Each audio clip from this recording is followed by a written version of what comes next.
Good afternoon, Britain. It's 37 minutes past 2. Now, Meta, they're the parent company of Facebook and Instagram and WhatsApp. They're refraining from rolling out their latest AI tech in Europe and Britain because of EU regulation. Thought we were outside the European Union. Well, still got their regulation. Well, their owner, Mark Zuckerberg, was showing off their latest gadgets this week. There he is, with his specs, including their latest high-tech smart glasses. Tom, I reckon you could probably pull off some of these specs. Look at those, fantastic. Why do we want these things? They're incredibly dorky, but this is early tech. This is just sort of glasses that you can put on, and then normal glasses where you can then sort of see floating screens in front of you. I mean, it's magic. I think you and Mark Zuckerberg would get on like a house on fire. Someone else who would probably get on with Mark Zuckerberg like a house on fire is broadcaster Andrew Eborn. Andrew, thanks for joining us. It's an absolute pleasure. Yes, absolutely spectacular, isn't it? Oh, fantastic. Been here all week. But it is actually everything we've predicted in this very studio is now happening. So everything you can foresee about the future will become a reality. And you might remember Google Glass all those years ago, the very early ones, very clunky, all this sort of stuff. What these new ones can do, you can basically do online translation, you can see things in real time. Everything you can imagine is phenomenal. You can also get your AI assistant where you're using celebrity voices, again, as we predicted on here. Yes. So fascinating stuff. But the big story here is that America is getting all of this wonderful new tech, all of this futuristic new tech. It's not just Meta and Mark Zuckerberg, it's also OpenAI's ChatGPT, the new voice mode, not available in Europe.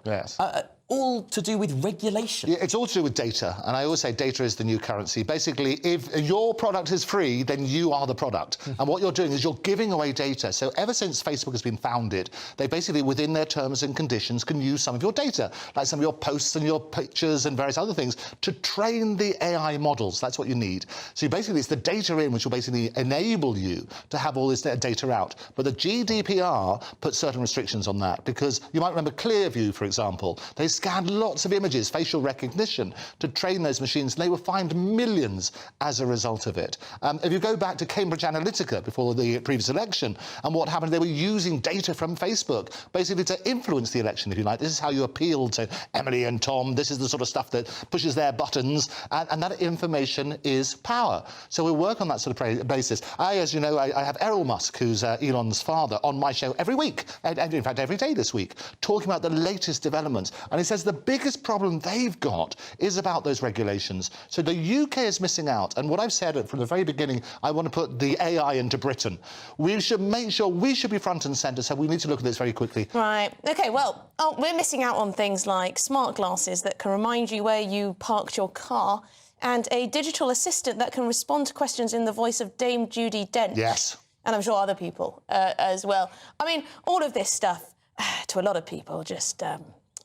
let's say a little bit scary. Well, a little bit. Why do you want to talk to a bot all day? Yeah, well, but also, and I'll tell you why. ChatGPT, for example, there was a survey done in California, at the University of California, San Diego, which said chatting to ChatGPT was more effective than chatting to your GP. Not only because you can get an appointment quickly, but it's more sensitive, more empathetic. It's got more knowledge. And if you can imagine every doctor having access to the world's leading authorities on their desktop, so you could share that information, how powerful is that? Is more empathetic than a I'm not, GP. but the people in the university, and absolutely, they tested it independently. Well, that's just depressing. Why even have relationships with human beings? But Emily, I suppose... Why not just talk to a bot? What people do, here is that this sort of magic stuff is being invented. Yes. And we could choose to use it or choose not to use it, but instead, it seems that the government is deciding, is choosing that we can't use it, we can't access it. And, Andrew, I mean...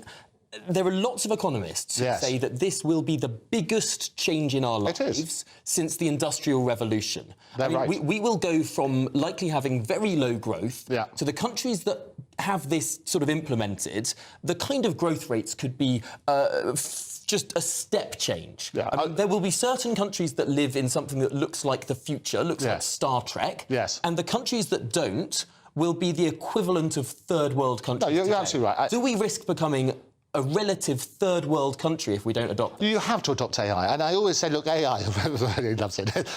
AI is our greatest human achievement, but also potentially the biggest existential threat.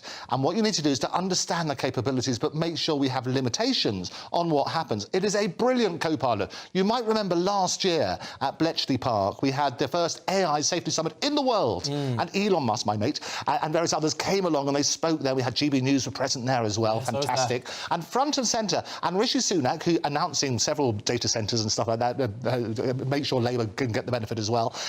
You turn around on that sort of basis. We should be front and centre of this. We have to understand the capabilities. And I talk around the world, back to the Futurists, I talk around the world about those capabilities, but also understanding the threat. If we close our eyes to it, that's where the limitations are going to happen. Andrew, these guys, though, Mark Zuckerberg, yes. Elon Musk and the like, they've got more power than the Prime Minister. They've got more power than even the President of the United States in some ways. I mean, they're creating this technology that does, as you say, have the power to cause quite a bit of trouble. Oh, absolutely. And Elon Musk... so it does need to be regulated. Oh, no, it does. I think safety it certainly needs. We need to have safeguards in place. But the thing is, the existential risks from this yes. will come about wherever it's created. Yes. I mean, it's still being created in America. We can't stop America creating it. And also, apart from the seismic advances in medicine, we're having the lame can walk, the people who've been paralysed are suddenly getting all sorts of capabilities. There's a wonderful company called Neuralink, another one of Elon's companies, where basically they're saying now the people who've been blind for life can see again.